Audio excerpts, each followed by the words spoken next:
On discute maintenant économie avec Francis Gosselin. Bonjour Francis. Bonjour.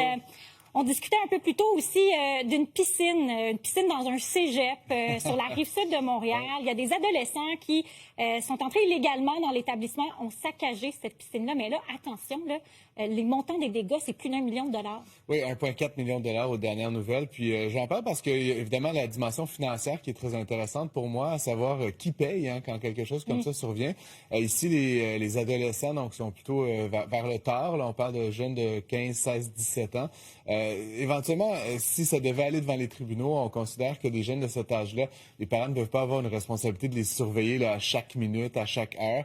Donc souvent, la responsabilité parentale est un peu mise de côté par les juges. Mais si ça avait été des jeunes plus jeunes, là, justement, le 12 ans ou 10 ans, éventuellement, on pourrait se retourner vers les parents puis exiger qu'ils payent là, ces sommes-là. C'est quand même pas rien, 1,4 million de Même dollars. si on le divise en 3, ça fait quand même une somme qui est assez lourde à... Effectivement. Puis ça pose la question, encore une fois, toujours de savoir à qui la faute. Là. Ultimement, évidemment, la faute est évidemment celle des jeunes là, qui ont fait ce saccage. Mais bon, dans le cas échéant, ça risque d'être probablement l'assureur là, qui va payer pour réparer. Même quand c'est criminel, l'assureur... C'est encore une fois couvert là, par certaines assurances, surtout dans le cas d'établissements institutionnels comme ceux qui sont en cause ici. Mais c'est juste, encore une fois, bien y penser. Hein, si on a de jeunes enfants, on pourrait éventuellement être entraîné dans la responsabilité là, un petit peu par un éventuel jugement. Donc, à réfléchir.